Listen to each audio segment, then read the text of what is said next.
think I learned early that you can accomplish more with a team than you can on your own. In order to last, it's more about the people. If we're going to be a great company, I have to lead a great team.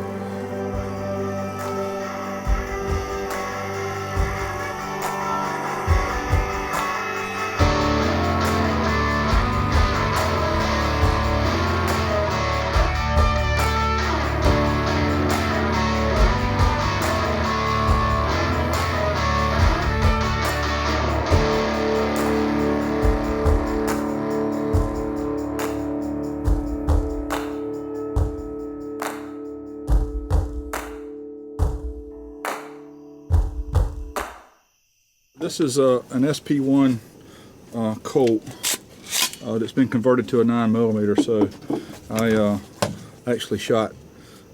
This is one of the uppers that I wanted to build, that I needed a big hole upper for, and way back when this was our very first rail, the M4 rail. So I had a lot of fun with that.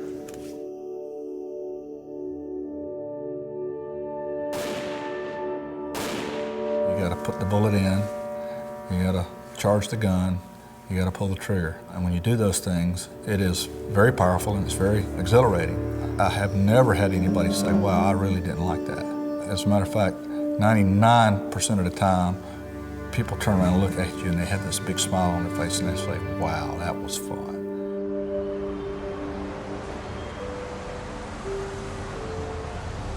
Savannah area is a great area. I was actually born in Savannah and then I moved out near the farm where my family has been for several generations. You know, the original city was laid out in 1733. It took over 100 years to build out that original design. There are no high-rises in Savannah. All the building heights are limited by the tallest steeple of the tallest church. They were successful in keeping the city feeling like a small town, and yet it's quite a successful city. I was an average student. I loved to work, I loved to play. I remember trying out for the basketball team. I was very determined, practiced a lot. Just didn't have the skills needed. I just wasn't good enough for the team. And I think that probably has affected my whole life. You know, that was the first real failure that I remember. It was a great lesson for me that I needed to find some things that I was good at. There was another huge failure for me. I went to Georgia Southern. It wasn't but a little time after I was there, I failed out of college. Went back to Georgia Southern, I failed out again. And so those were failures. Those were utter failures to, you know, I got a letter from Georgia Southern that said, do not reapply. You know, it was, you're done, right?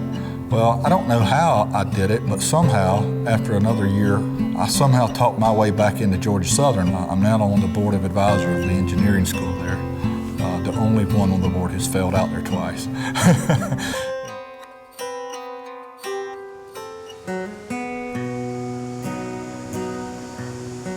I met Cindy when I was in the garage door business. She was actually in high school at the time, and I hired her in high school, and she's worked for me ever since. Whatever role I need done at the time, if I don't have somebody, she gets stuck in that role. For example, today, she's leading our marketing team. It's been a lot of fun. We both love to work. We work together every day, and then we go home and we spend some time with Connor, and then we work till we go to sleep. Angle Defense started because my golf game sucked, and I was just frustrated. Every time I'd come home from playing golf, I'd just be aggravated because I wasn't, again, you got to find something that you're good at and that you're talented for and you like to do, right? And so literally one day I was talking about that with a friend and he's like, why don't we go back here? There's an old range back behind the house. And so we had this place that we could go shoot, and that's where I really got interested in tactical type shooting. I was introduced to first Colt AR-15 that I still own today, and it had a carry handle upper, and I wanted a flat top upper with a big front pinhole, and it was something that I wanted for my guns that nobody made, and I talked the manufacturer into making 100. That's the least he would make because he had setup to do. We set up a website and sold those, and it was like, wow, that was fun. I could make a little money and buy some more ammo and some more guns. That was really the purpose of starting the business, was just to support the habit. This is a photo of my first marketing as a company. So I went to Knob Creek back in 2001. I borrowed a table because I didn't know that you had to rent one. That was how we sold the first Sling parts. We've come a long way with our marketing since then. And every time now I see that guy at a show, he's like, I own part of your business because I gave you a table for free.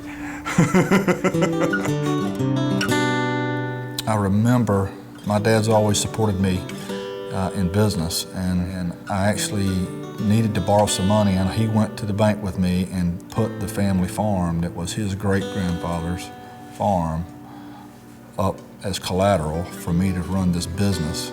It was a risk, and he took that risk without hesitation, and I was really surprised at that. But ultimately, as a leader, all the people who follow you take that risk with you, right? They're investing their life. Every employee at Daniel Defense is investing their future in this company being successful. And they've got families to feed, and they've got houses to build, and college to pay for, and all of the things that a family has. Daniel Defense exists to make a difference financially in God's kingdom. That may seem a little strange because we're a gun company and we run our business like any corporation would run their business, but ultimately I believe that we have a huge opportunity in front of us, and we've been given huge opportunities that a lot of people never get.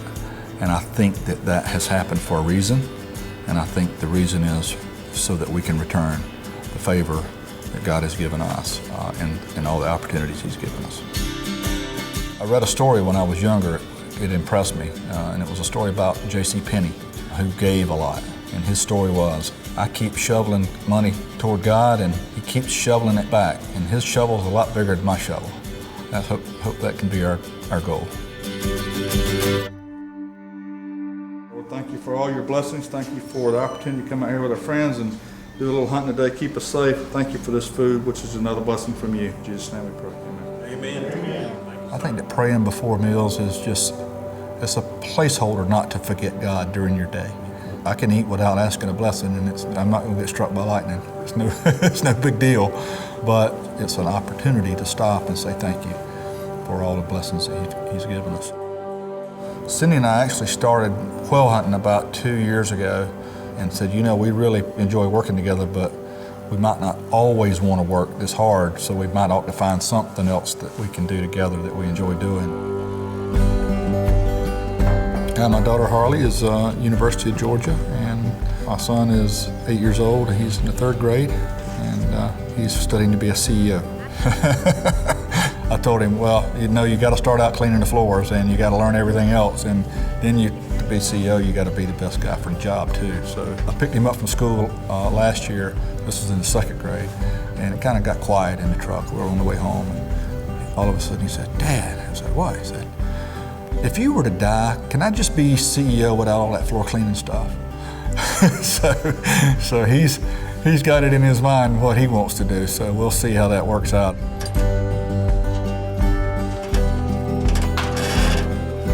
Sadie, sit right here. Sit. Hunting is a great way to just clear your head. We work very hard, and there's many weeks on Tuesday afternoon I come home and I'm completely worn out like I've worked a whole week, and it's only been 2 days. You know, taking a day on a Wednesday during the week and just going out, clearing your head, going hunting, you know, makes me more productive the last part of the week. My job is it's not a low pressure job, it's a high pressure job. And I can take it. I'm certainly the man for the job, but I have to pace myself. In order to be a good leader, I've got to be fit and I've got to be capable, and I have to know my limitations and know where to take a break.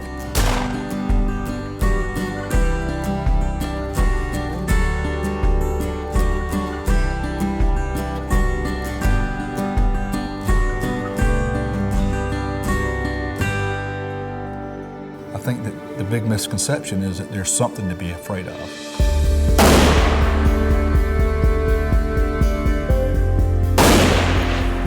The reality of what gives us the First Amendment is the power of the Second Amendment. Because there are 2 types of people in the world. There are good people and there are evil people.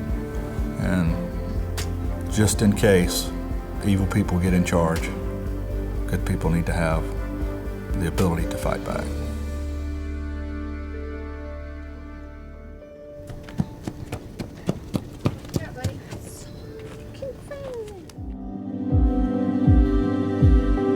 boss is someone who cracks a whip and leads from the rear. A leader is someone that takes charge and leads from the front, and Marty's that person. If I could describe Marty in one word, a thinker. He constantly is thinking. I mean, you never see his brain stop, and it's just like the wheels are always turning, and that's why he's brought us to where we're at. Marty has those traits that people want to follow.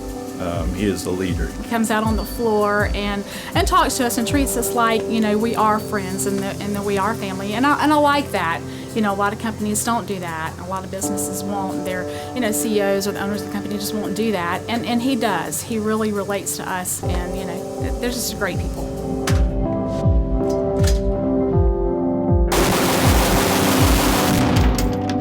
I was never able to serve our country. I have an uncle who stormed the beach at Normandy, who has always been an inspiration to me. And so to feel like we were somehow a part of helping our country and helping those servicemen and women who carry our products return home safely is huge for us. I actually went to a memorial service for some fallen Rangers in Savannah, and when we were there, they were showing a photo, a big life-size photo of them, and they were holding our product.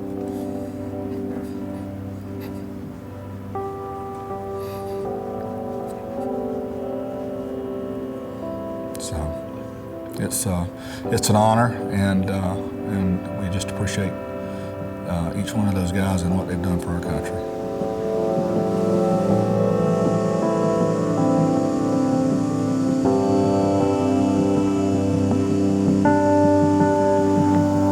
We're incredibly blessed to be where we are. God has certainly blessed us, because if you do the math on the odds of getting to where we are from where we've been, it's impossible to get here in 15 years. And yet with God, everything is possible. I think that just takes some of the pressure off. We just go do what we do. We try to become very good at it. And we don't worry about things, because we got a path in front of us. We'll continue to be successful and continue to grow and continue to bless His kingdom. And I think if we get those things established, we'll always be a great company.